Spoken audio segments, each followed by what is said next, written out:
শ্রমকোড বাতিলের মূল দাবিকে কেন্দ্র করে 10টি কেন্দ্রীয় ট্রেড ইউনিয়নের ডাকা দেশব্যাপী ধর্মঘটকে প্রত্যাখ্যান করার আহ্বান জানিয়ে বৃহস্পতিবার সকালে পাল্টা মিছিল করে ভারতীয় জনতা যুব মোর্চা এবং ভারতীয় মজদুর সংঘ।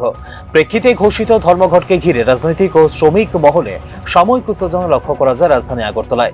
ধর্মঘটের আহ্বান প্রত্যাখ্যান করে শহরে বিক্ষোভ মিছিল ও প্রতিবাদ সমাবেশের আয়োজন করে যুব মোর্চা ও ভারতীয় মজদুর সংঘ।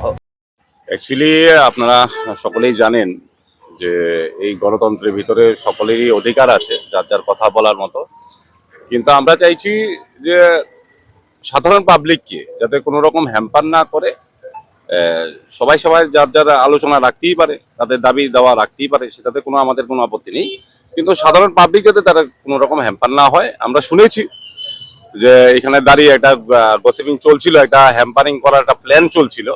ওই প্ল্যান চলার কারণে আজকে নাগাজলা স্ট্যান্ডের থেকে শ্রমিক ভাইয়েরাও চলে এসছে।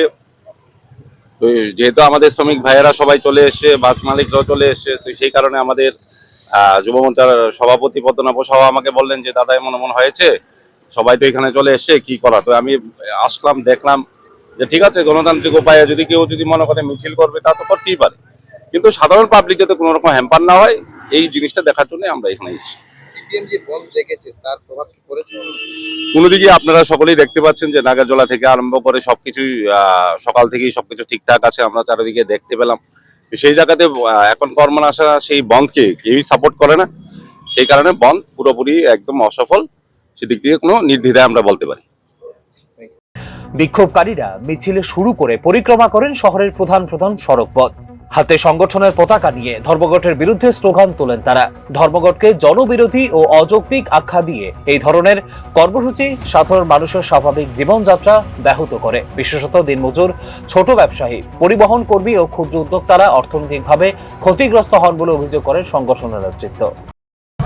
আপনারা দেখুন, গণতান্ত্রিক পদ্ধতিতে প্রত্যেক দলেরই তাদের কর্মসূচি রাখার অধিকার রয়েছে।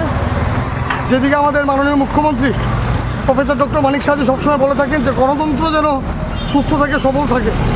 কিন্তু আজকে সকালে আমরা একটি ঘটনা শুনতে পেয়েছি। একটি অটো করে স্কুল ট্রিপে যাচ্ছিল বাচ্চাদেরকে নিয়ে, মেলার মাঠের সামনে কয়েকজন হারমাত বাহিনীরা ওই অটোওয়ালাকে মারধর করেছে, বাচ্চাদেরকে অটো থেকে নামিয়ে দিয়েছে, ওদেরকে স্কুলে যেতে বারণ করা হয়েছে। তাই তার বিরোধিতা জানিয়ে আজকে আমরা যুব মোর্চা, বিএমএস, আমরা সবাই সংঘবদ্ধ হয়ে আমরা রাজপথে নেমেছি। কারণ এই বন্ধ দেখে রাজ্যের উন্নয়ন এবং দেশের উন্নয়নকে ওরা রুখতে পারবে না। এবং আপনারা সবাই দেখতে পাচ্ছেন যে এই বন্ধকে সবাই কিন্তু ধিক্কার জানিয়েছে, রাজ্যের জনগণ ধিক্কার জানিয়েছে। আমরা সকাল থেকে নাগেরজোলা, মোটর স্ট্যান্ড, প্রত্যেকটি জায়গায় শহর অঞ্চলে আমরা দেখতে পাচ্ছি সেই স্বাভাবিক জীবনযাপন কিন্তু এখনও চালু আছে। ধর্মঘট ও পাল্টা বিক্ষোভ থাকায় আইন শৃঙ্খলা পরিস্থিতি যাতে অবনতি না ঘটে সেই জন্য শহরের বিভিন্ন গুরুত্বপূর্ণ এলাকায় মোতায়েন করা হয় অতিরিক্ত পুলিশ বাহিনী। এই ক্ষেত্রে ট্রাফিক নিয়ন্ত্রণ ও জনসমাগম পর্যবেক্ষণে সক্রিয় ছিল প্রশাসন। Bureau report, news now.